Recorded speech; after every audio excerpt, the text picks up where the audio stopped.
नमस्कार छात्रों। आज हम पाठ संख्या 20 के भाग 4 के बारे में अध्ययन करेंगे। पाठ का नाम है भारत की सामाजिक समस्याएं और चुनौतियां। तो चलिए प्रारंभ करते हैं भाग 4।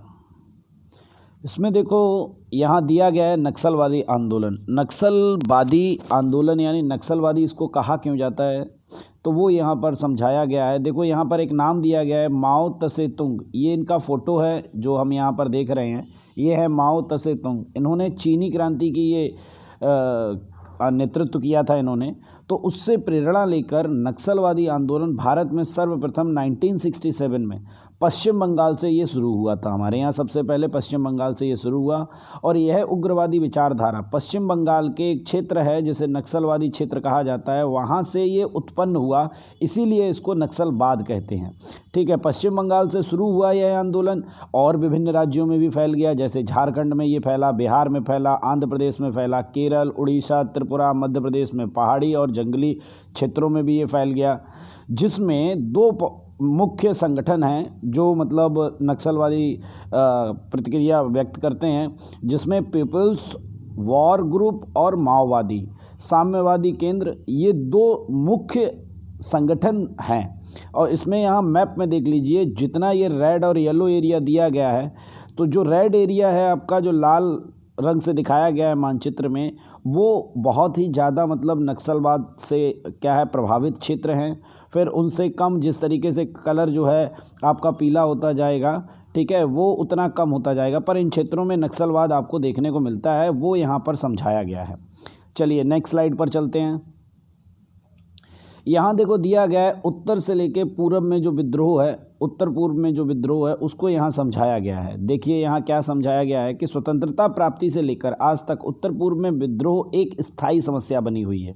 ठीक है, जो आपका नॉर्थ ईस्ट वाला जो रीजन है, जैसे नॉर्थ उत्तर पूर्व कहते हैं हिंदी में आप, ठीक है, वहाँ पर क्या है विद्रोह जो है वो एक परमानेंट मतलब क्या है प्रॉब्लम बनी हुई है, स्थायी समस्या बनी हुई है, जिसमें अनेक जनजातियाँ शामिल हैं, वन आच्छादित पर्वतीय प्रदेश, भिन्न भिन्न बहुत सारे विद्रोही संगठनों के बीच तालमेल, और कुछ क्षेत्रों की यहाँ पर क्या है, कुछ जो क्षेत्र हैं उनकी सीमा जो है वो अंतर्राष्ट्रीय सीमा से लगी हुई है। बहुत सारे देश हैं, जैसे बांग्लादेश है आपका, ठीक है, फिर इधर म्यांमार से लग जाती है सीमा, तो ऊपर भूटान से चली जाती है, चीन से चली जाती है, तो बहुत सारे, फिर थाईलैंड से भी लगती है। तो इस तरीके से बहुत सारी अंतर्राष्ट्रीय सीमाएँ हैं यहाँ पर। फिर विदेशी एजेंसियाँ जो हैं, ठीक है, बहुत सारी विदेशों के बहुत सारे ऐसे जासूसी एजेंसियां हैं, उनका हस्तक्षेप रहता है, जिसके कारण क्या है इस क्षेत्र में विद्रोह आज भी एक गंभीर समस्या बनी हुई है। इसमें राज्यों के नाम दिए गए हैं और विद्रोह करने वाले संगठनों के नाम दिए गए हैं। जैसे नागालैंड में क्या है, NSCN, national socialist council of Nagaland, ये आपका विद्रोह करने वाली एजेंसी है, ठीक है, संगठन है नागालैंड में। मणिपुर में देखो दो दिए गए हैं, जिसमें KNF कुकी नेशनल फ्रंट, फिर KNA कुकी नेशनल आर्मी, ये दो जो संगठन हैं ये विद्रोही संगठन है। कहाँ पर आपके मणिपुर में। इसके अलावा देखिए त्रिपुरा में यहाँ दिया गया है, जिसमें NLFT यानी national liberation front of Tripura. फिर दूसरा देखो दिया गया है ATTF all Tripura tigers force. फिर TUJS त्रिपुरा ओपिनिस जूपा समिति। तो ये तीन विद्रोही संगठन हैं जो त्रिपुरा राज्य में क्या करते हैं, विद्रोह करते हैं। फिर असम में आपके 4 दिए गए हैं, जिसमें उल्फा है, United liberation front of Assam, फिर UMF यूनाइटेड माइनॉरिटी फ्रंट, ठीक है, फिर तीसरा देखो दिया गया है NDFV national democratic front of Bodoland, BLTF चौथा दिया गया है जो बोडोलैंड लिबरेशन टाइगर फोर्स। ये 4 जो संगठन हैं ये विद्रोही संगठन हैं असम राज्य में, जो अपना घटनाओं को अंजाम देते हैं।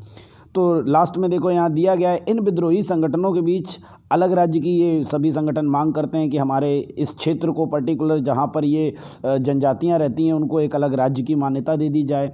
राजनीतिक आर्थिक हित प्रस्थापित करने और गैरकानूनी निवास आदि समस्याओं से संघर्ष होता रहता है, जिसके कारण आर्थिक, सामाजिक, प्रशासनिक व राजनीतिक व्यवस्था को हानि पहुंचती है। ये क्या करते हैं, कई तरीके से आर्मी के साथ लड़ाइयाँ होती रहती हैं इनकी, कई बार ये मतलब लूट मार कर देते हैं, ठीक है। वहाँ पर कई सारे आप देखते हैं कि आईटीबीपी दिया जाता है, इंडियन तिब्बत पुलिस फोर्स भी है आपकी, फिर इसके अलावा बहुत सारे और हैं जिनसे इनकी भिड़ंत होती रहती है, ठीक है। तो ये कई बार क्या करते हैं, माइंस बिछा देते हैं, रेलवे ट्रैक्स को उड़ा देते हैं, ठीक है, ब्रिज वगैरह को उड़ा देते हैं। तो कई बार ये अपनी मांगों को मनवाने के लिए इस तरीके की घटनाओं को ये अंजाम देते रहते हैं। चलिए नेक्स्ट स्लाइड पर चलते हैं। अब देखो यहाँ पर बहुत बड़ी समस्या को दिया गया है आतंकवाद, और कश्मीर में जो आतंकवाद है उसके बारे में यहाँ समझाया गया है। देखो यहाँ दिया गया है 15 अगस्त 1947 को हमारा देश आज़ाद हुआ था, सभी जानते हैं, जिसके बाद भारत और पाकिस्तान दो अलग देश बन गए थे। यहाँ पर राज्य बने, लिखा हुआ है देश बन गए। तो आज़ादी के बाद से ही पाकिस्तान ने क्या किया, कश्मीर के कुछ भाग पर कब्जा कर लिया था, जिसे हम क्या कहते हैं आज कहा जाता है इसके, जिस पर कब्जा कर लिया था कि वो क्या है आपका POK, ठीक है, पाकिस्तान ऑक्यूपाइड कश्मीर, यानी जिस पर कश्मीर ने कब्जा कश्मीर के जिस भाग पर कब्जा कर रखा है किसने, पाकिस्तान ने, वो पाकिस्तान ऑक्यूपाइड है, जो आज़ादी के तुरंत बाद पाकिस्तानी सेना ने कब्जा कर लिया था। फिर 1988 के बाद से कश्मीर में आतंकवाद बहुत तेज़ी से बढ़ा, जिसमें आतंकवादियों ने अपहरण, हत्या, बम विस्फोट आज प्रवृत्तियों द्वारा आतंकवादी भी फैलाकर अपना स्वार्थ सिद्ध करना चाहते हैं, ठीक है। इस तरीके की घटनाओं को आतंकवादी अंजाम देते रहते हैं, जिसके कारण कश्मीर के बहुत सारे पंडित परिवार जो थे अपना घरबार छोड़कर उन्होंने देश के अन्य क्षेत्रों में क्या कर दिया था, प्रस्थान कर दिया था और वहाँ निवास करने लगे, यानी कश्मीर उन्होंने छोड़ दिया। कश्मीर के आतंकवाद को सतत सीमा पार से मदद मिलती रहती है, यानी जो हमारे देश की सीमा है उसके बाहर से अन्य देश जो हैं वो क्या करते हैं, आतंकवाद को बढ़ावा देते हैं, उनको हथियार मुहैया कराते हैं। तो इस तरीके की चीज़ें, उन्हें मदद जो है वो बाहर से मिलती रहती है।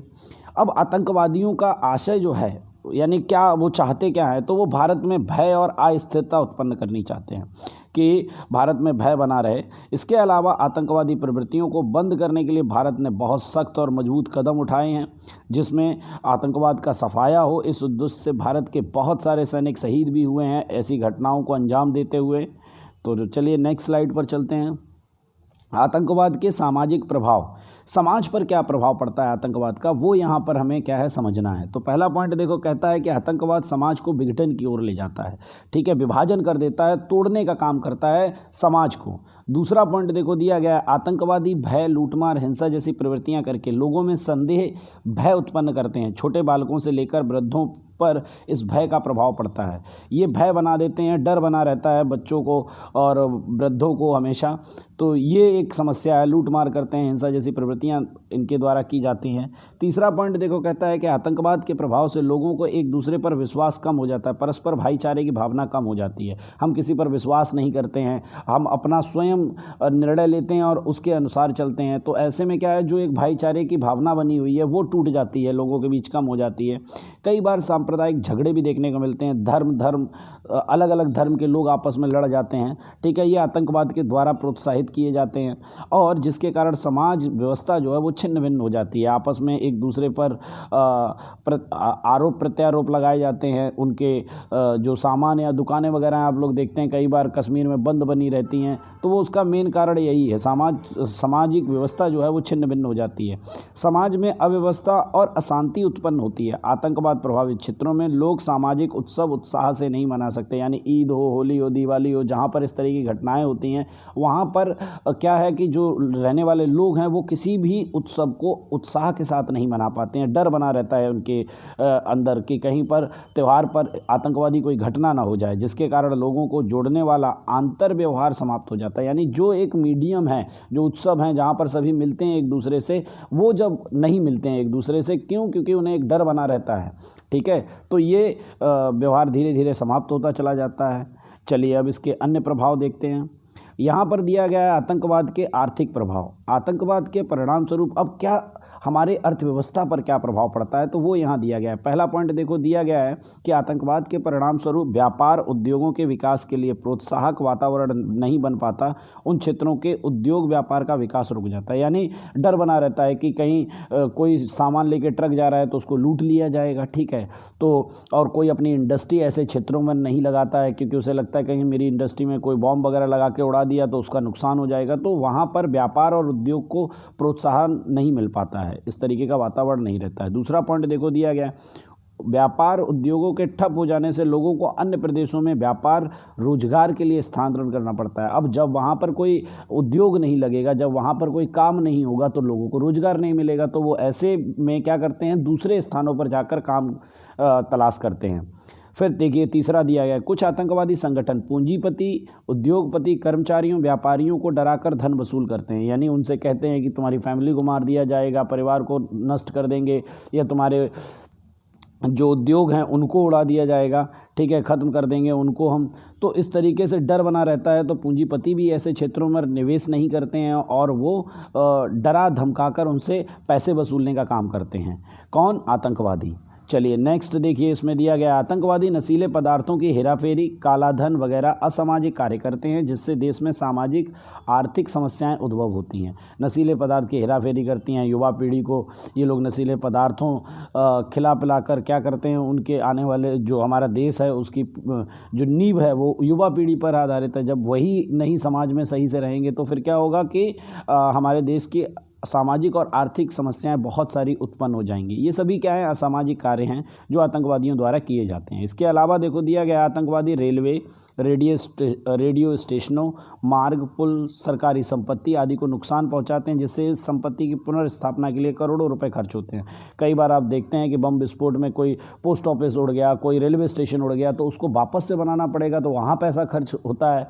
तो उससे क्या होता है, सरकार अपने देश के विकास में वो पैसा खर्च कर सकती थी, पर वो विकास में ना खर्च होके जो पहले से हमारे पास चीज़ थी, ठीक है, उसी को बनाने में लग जाते हैं क्योंकि वो ज़रूरी है। तो इसलिए क्या है, बहुत सारा नुकसान उठाना पड़ता है। चलिए नेक्स्ट देखिए, सरकार को सलामती सुरक्षा हेतु करोड़ों रुपए खर्च करने पड़ते हैं जिससे समाज उपयोगी कार्य कम मात्रा में होते हैं। अब इन आतंकवादी घटनाओं को रोकने के लिए सरकार को बहुत सारा पैसा जो है वो सेना पे खर्च करना पड़ता है, और अगर इस तरीके की घटनाएं ना हो तो सेना पर उतना पैसा खर्च करने की आवश्यकता नहीं पड़ेगी और जो पैसा बचेगा उसको समाज के विकास में लगाया जा सकता है। तो बहुत सारा पैसा जो है वो आपका क्या है, केवल लोगों की सलामती के लिए, उनकी सुरक्षा के लिए क्या है, सेना पर खर्च करना पड़ता है, उनके हथियारों को खरीदने के लिए सरकार को खर्च करना पड़ता है। तो इस तरीके की ये घटना होती हैं। अब देखिए नेक्स्ट लास्ट दिया गया, आतंकवाद के परिणाम स्वरूप राज्य तथा राष्ट्र के परिवहन उद्योग, पर्यटन उद्योग और आर्थिक नुकसान सहन करना पड़ता है। इस प्रकार के आतंकवाद सामाजिक आर्थिक रूप से नुकसानदायक हैं, इससे एक समस्या का निवारण लाना अनिवार्य है। तो ये कहा गया है कि आप परिवहन उद्योग में भी क्या है, बहुत ज़्यादा घाटा होता है। कोई उन क्षेत्रों में क्या है, सरकारी बसें वगैरह या फिर जो प्राइवेट बसेस वगैरह होती हैं या पर्यटन स्थल लोगों को घुमाने के लिए जो वहाँ पर कोई घूमने नहीं जाता है, तो वहाँ पर इस तरीके के कोई भी रोज़गार उत्पन्न नहीं होते हैं। और ऐसी बहुत सारी आर्थिक समस्याओं का सामना उन क्षेत्रों में देखने को मिलता है जिन क्षेत्रों में इस तरीके की आतंकवादी घटनाएं होती हैं। वहाँ पर ना तो कोई व्यापार स्थापित होता है, ना वहाँ परिवहन उद्योग आपका क्या है कार्य कर पाता है, ना पर्यटन उद्योग वहाँ पर विकसित होता है। तो ये सभी हैं, इसीलिए क्या है कि आतंकवाद एक बहुत बड़ी समस्या है, वैश्विक समस्या है, इसका निवारण लाना बहुत अनिवार्य है, इसको ख़त्म करना ही पड़ेगा। तो इस प्रकार जो है हमारा ये पाठ जो है वो समाप्त होता है।